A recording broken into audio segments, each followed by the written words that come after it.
So I am an atmospheric chemist, actually, and also a PFAS scientist, of course.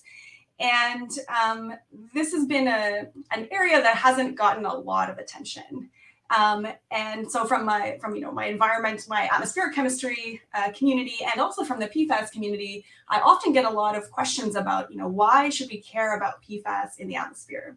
So that's something I hope I can convince you about today. And we'll start, in fact, with that question. So why should we focus on atmospheric fate for PFAS? And I have two reasons to share with you. The first, of course, we know that poly and perfluorination dramatically affects the properties of organic compounds. So we know that it reduces environmental reactivity. So if we have something like octane, it has a relatively short, this is the atmospheric lifetime of about 2 days. And if we perfluorinate that, it effectively lives forever, of course, our forever chemicals. But something that's less widely appreciated, I would say, is the impact of poly and perfluorination on volatility. So we typically think about volatility as being inversely proportional to molecular weight. So as we increase the molecular weight, volatility decreases. But in fact, that doesn't happen when we bring fluorine into the picture. So if we look at this is hexane, and we perfluorinate it, even though we've increased the mass, we increase the vapor pressure. So this is a unique feature of fluorinated compounds. And so because of the impact of fluorination on volatility, we actually expect PFAS to be relatively abundant in the atmosphere. So that's reason number one, to care. So the second reason is really related to the global distribution of PFAS, which we've heard a little bit about already in this summit. So I'm sure any of you who have worked with PFAS know that in virtually every sample you look in, you find PFAS. It's everywhere. It's really hard to get a clean sample, in fact. And what this tells us is that PFAS are globally distributed. And so there are a couple of reasons why this is an important thing for us to consider. So the first is that transport to regions that are far from use of fluorochemicals or benefit from their production leads to an environmental justice issue. The other reason that global distribution is important is that if we have chemicals that exist everywhere on Earth, in order for us to have effective regulation of that pollution, we need global cooperation. And that is the case with PFAS. So why then focus on the atmospheric fate? Well, in order for chemicals to become globally distributed, they have to be in a phase that moves. So in general, we think about this in terms of pollutant transport as being air or water. And air just moves a lot faster than water. So in order for a chemical to be widely distributed in the atmosphere, it takes a relatively short amount of time. So weeks to be quite widely distributed, or in the order of about a year to become globally distributed. If we look at water, in contrast, it moves a lot slower. So if something is dissolved in water, it's going to take decades to become regionally distributed and hundreds of years to become globally distributed. So our second reason to focus on the atmosphere for PFAS is that when we're thinking about global transport, it can occur very rapidly through the atmosphere.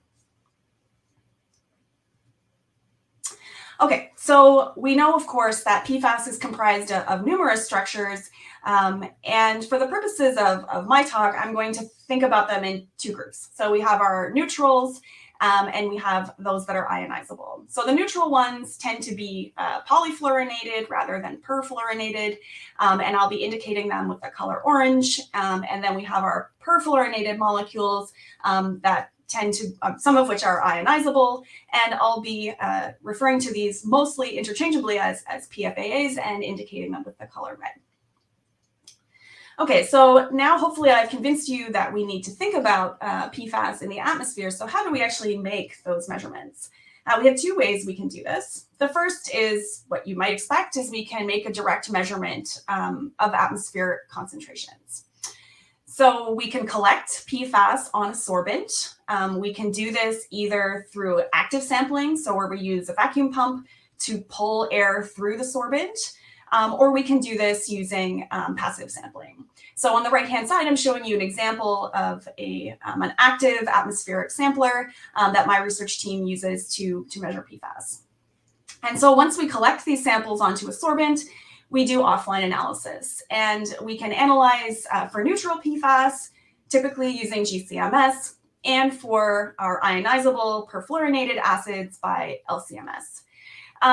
So these methods, these measurements are really challenging. One reason is because the atmosphere is dilute. It takes a lot of air to give you a detectable mass. So this is a good thing for us as people who live in the atmosphere, but a bad thing for us as analytical chemists. The other challenge is that sampling artifacts are really common. Of course, if we're sampling onto any kind of sorbent, there's going to be some kind of selectivity bias. No sorbent is selective for everything. And we also have sampling artifacts, particularly for the acids. So the second approach that we commonly use to think about atmospheric levels is to measure concentrations in atmospheric deposition, which is just a fancy way of saying rain sampling. So the way that we do this is to collect deposition samples. So our fancy rain sampler, I've shown a picture of one on the right-hand side, and then we do offline analysis. And our offline analysis for these types of samples, we're normally focused on the ionizable PFAS, so our PFAS, and so we analyze them by liquid chromatography methods.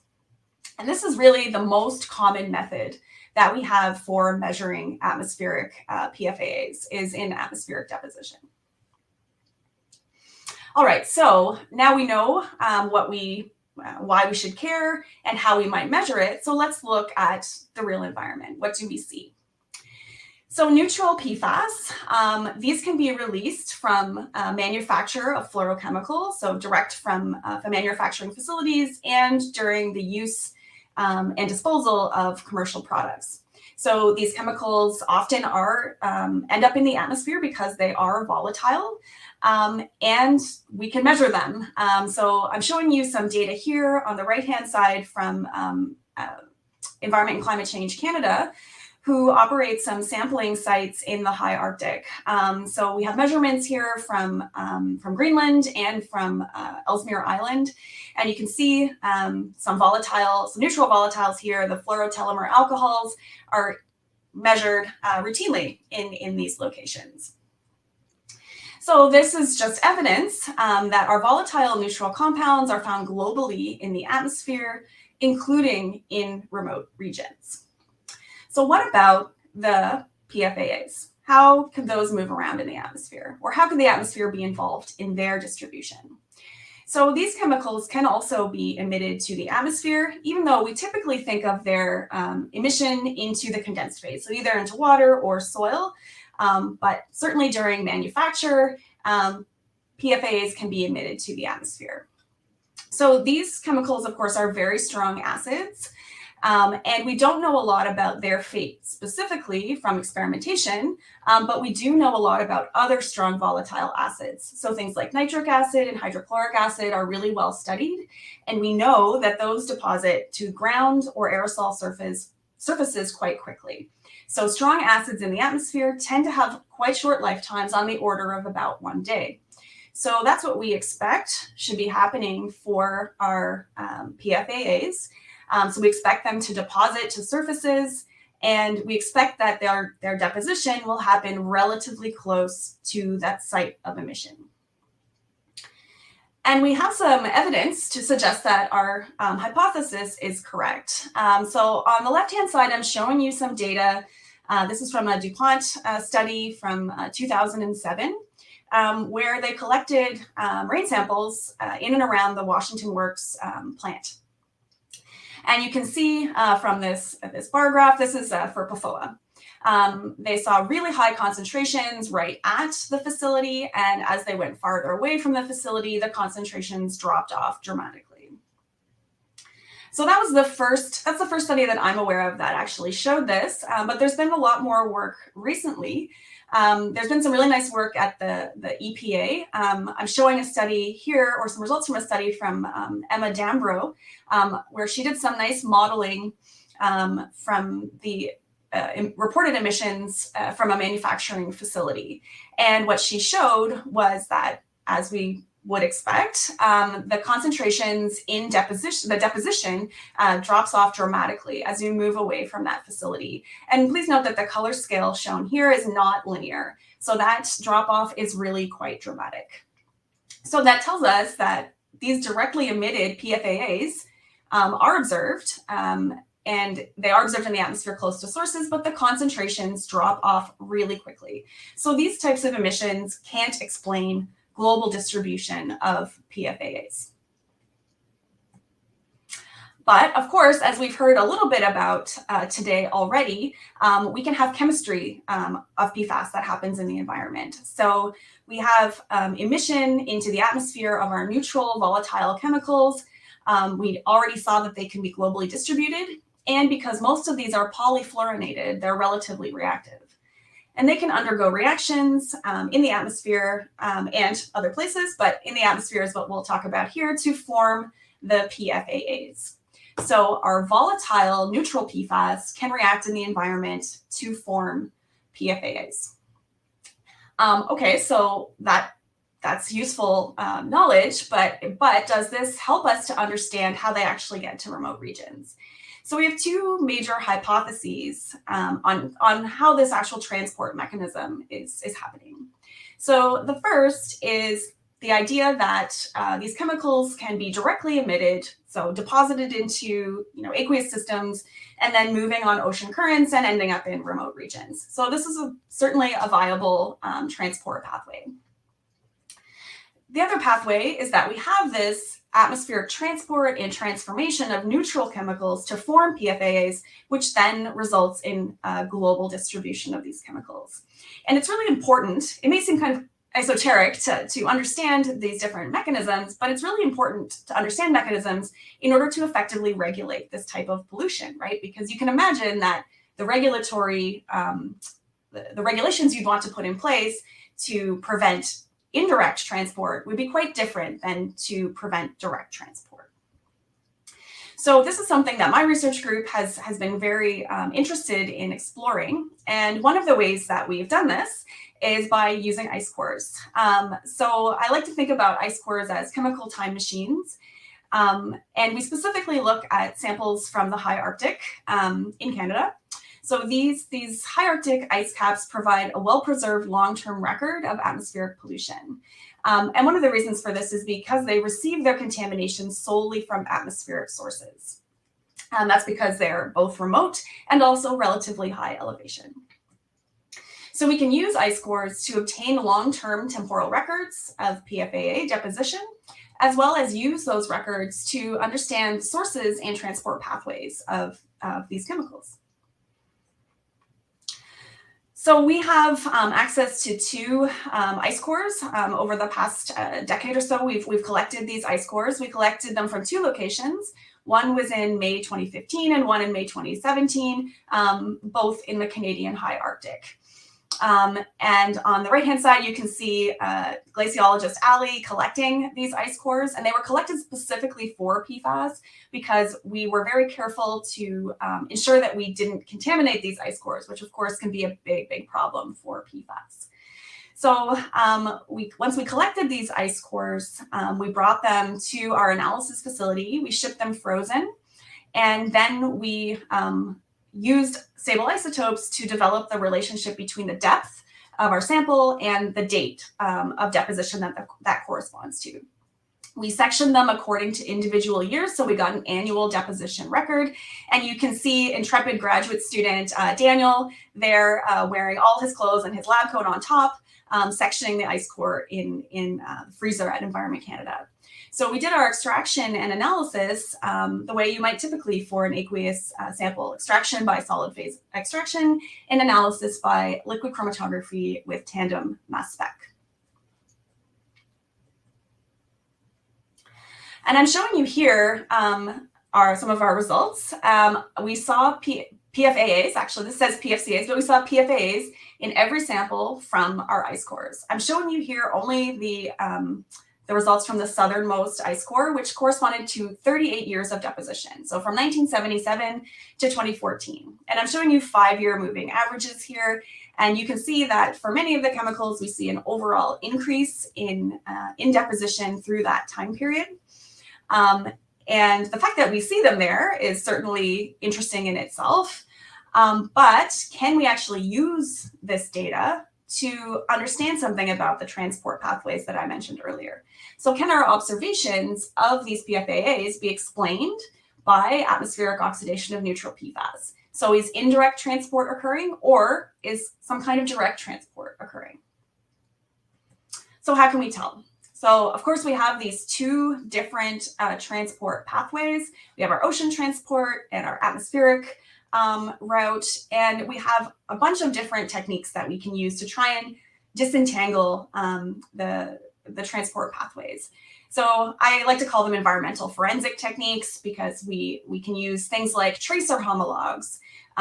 So things like GenX or PFAS, where we know that there's never been, there are no precursors to those chemicals. Those can be tracers of direct transport. We can also use specific locations. We can use relationships to environmental tracers, like sodium is a really great tracer for ocean contributions. We can use isomers, like we just heard about from Andrew. We can use PFAS homolog ratios, which can be indicative of sources. And of course, we can also use global models to try and disentangle this information. So I'm not going to go through all of the nitty-gritty of the different types of approaches that we use to try and figure this out. I'm just going to take you right to the punchline. So question, does the atmosphere contribute to global PFAS? And the answer is yes. The dominant source of PFAS to Arctic ice caps is atmospheric oxidation of volatile precursors. Now, that's not to say that this is the only important transport mechanism, but it certainly is important to these regions that are untouched by direct sources. So the relative importance of different transport mechanisms will depend very much on the homolog that we're considering. So whatever the specific PFAS is, as well as the location that we are considering. Okay, so the next thing I wanted to talk a little bit about is an interesting observation that we made in our ice cores. So I'm showing you here the deposition trends, or deposition for a suite of PFCAs from C2 to C11 for a specific year. This is for 1993. And what you can see is that there's an inverse relationship with chain length, so higher concentrations for shorter chain lengths. So we saw this trend of higher deposition for shorter chain PFCAs.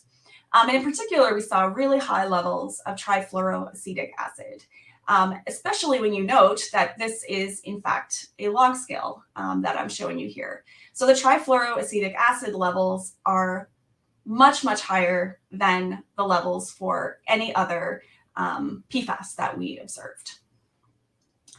So the question, of course, that we immediately asked was, does it make sense to see this? So what we know is that PFCAs of all chain lengths can form from volatile PFAS.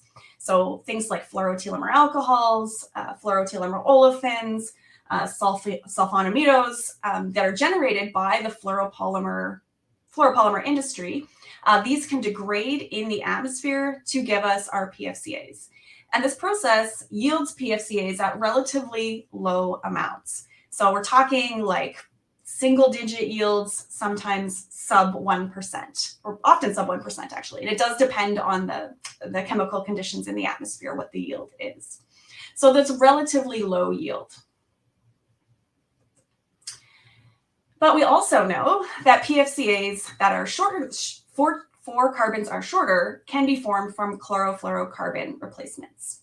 So chlorofluorocarbons, of course, were banned because of their impact on the stratospheric ozone layer.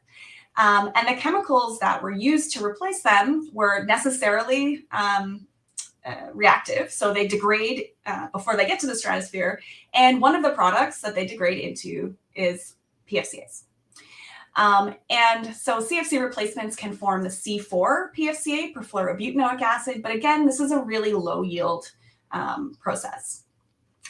When we look at the C2 and C3, so trifluoroacetic acid and perfluoropropionic acid, CFC replacements can yield PFCAs as major products, up to 100% yield for some CFC replacements for TFA. So this is obviously a major source, potential major source of PFCAs in the environment. And when we look at our ice cores, we can actually look at the temporal trends here. And I'm showing you here the data for these 3 short chain PFCAs, the C2 and C3 on the left-hand axis and the C4 on the right-hand axis for the time period of 1970 to about 2015 for both ice cores. So this is for the Devon ice cap and the Mount Oxford ice field. And you can see that before 1990, there's not really much variation with time.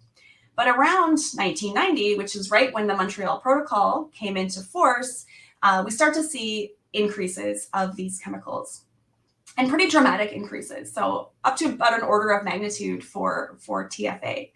And so when the Montreal Protocol came into force, that's when CFCs started to be phased out, and their replacement compounds that can form PFCAs started to be phased in. So something that I've thought about a lot, and people ask me about, is why then have these ultra short chain PFCAs not received much attention? So I'm going to give you my thoughts on this today. The first reason is an analytical reason. So back in the day when the Montreal Protocol was coming into force and people realized that TFA might be a product, they actually were looking for it, but they were looking for it using GC with derivatization. And so they made some measurements and they were like, yeah, okay, we see it, but we think maybe it's not going to be a problem for reasons in a minute that I'll talk about. And once we started moving to LCMS-MS, when we're using reverse phase separations, C18 stationary phases just don't work for TFA and for perfluoropropionic acid. So that meant it kind of just fell by the wayside. Only recently, with the advent of mixed mode stationary phases, have we been able to actually measure TFA reasonably well with LCMS-MS. And even still, it typically requires a separate analysis. So we can't do TFA all the way up to our long chain PFAS in a single analysis, which is a problem and has certainly reduced the number of measurements. So one of the other reasons I think that it hasn't received that much attention is because we have some pervasive beliefs in the community. The first one is that TFA occurs naturally, that it's basically a natural product. And the idea that most TFA in the environment is naturally occurring has been reported as fact by many years. And so this I never put much stock into. And so when my research lab was closed for several months during the pandemic lockdowns, I, along with former postdoc 𝘀𝗲𝗏 and a collaborator from Environment Canada, 𝗀𝗎𝗄𝗏, we went and dug through the literature to see if this theory held any water. And so our examination of the literature finds no substantive evidence for the existence of natural TFA. So we really think that this belief should be retired.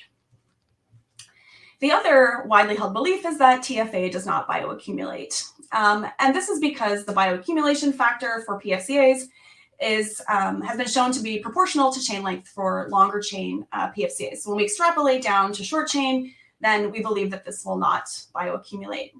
We do know that short chain PFCAs phytoaccumulate. So phytoaccumulation factor is actually inversely proportional to chain length, where TFA is the most phytoaccumulative of our PFCAs. And we do see elevated levels of TFA in plant food products. And lastly, the last idea is that TFA is non-toxic. And while there's some data to show this is true, and I'm not a toxicologist, one thing that we do know is that toxicity data is often slow to emerge, and that can certainly present major problems for a highly persistent chemical that is already globally distributed. So is TFA a larger scale problem? So as a result of some of these analytical advances, more measurements are starting to include TFA. So I'm showing you here some measurements. These are precipitation measurements made by Jennifer Faust's group in the United States, and I'm showing one of their rain measurements from Ohio. And I haven't forgotten to put the other chemicals on this plot. TFA is just that much higher that it dwarfs the rest of the concentrations. So it's only when I put this on a log scale that you can actually see any of the other PFAS that were measured in this rain sample. So the TFA is orders of magnitude higher than any other PFAS in these rain samples. And interestingly, a sample that came out also a couple of years ago looking at human blood. And this is one of the only studies that I'm aware of that actually included TFA. And you can see there that it makes up a reasonable fraction of the total mass in the blood of these participants. The study is from China. And so it's 17.2% by mass. And considering the pretty substantive mass of the fluorine atom, TFA has a much lower mass than many of these other chemicals. So being a chemist, I did the molar math, and it turns out that TFA accounts for almost 40% of the measured PFAS on a molar basis. And in this study, the researchers found that TFA was significantly associated with the age of the participants, which is certainly a sign that there may be some concern, some larger concern that we need to address as a community. Okay, so this brings me to my take-home messages. So firstly, that the atmosphere is important to consider for PFAS because of its volatility and because rapid global transport of PFAS is possible in the atmosphere. So we saw that neutral volatile PFAS are globally distributed through the air. Directly emitted PFAS are certainly a local problem and are a major concern for those living close by to production facilities, but are not a major contributor to global contamination. Rather, it's atmospheric oxidation of volatile PFAS that drives a lot of global PFAA contamination. And lastly, trifluoroacetic acid is present in the atmosphere at levels much higher than longer chain PFCAs. And I want to leave you with some open questions. So firstly, atmospheric measurements for PFAS haven't received nearly as much attention as condensed phase measurements. And so the measurements that we have tend to be relatively slow. So we make our measurements on the timescales of days, 2 months to years, as you saw for our ice core samples, we're on the order of 1 year. And atmospheric processes actually happen much faster than that. So, atmospheric reactions are happening on the time scales of seconds to minutes, hours for really slow ones. So having faster measurement techniques actually allows us a better understanding of processes, which are critical for more effective regulation and understanding. Also, we've heard throughout this summit the utility of total fluorine measurements, and we just don't have one for the atmosphere. And certainly that would tell us what we're missing from any targeted measurements that we're making. Another open question, of course, is the prevalence and impact of trifluoroacetic acid. We saw some indications that there are high levels in the environment, and those could be a cause for concern. And lastly, something that doesn't get much attention is the potential for exposure directly to the atmosphere. So inhalation exposure to PFAS is something that is very poorly characterized. And I think that as a community, it's something we could do better at.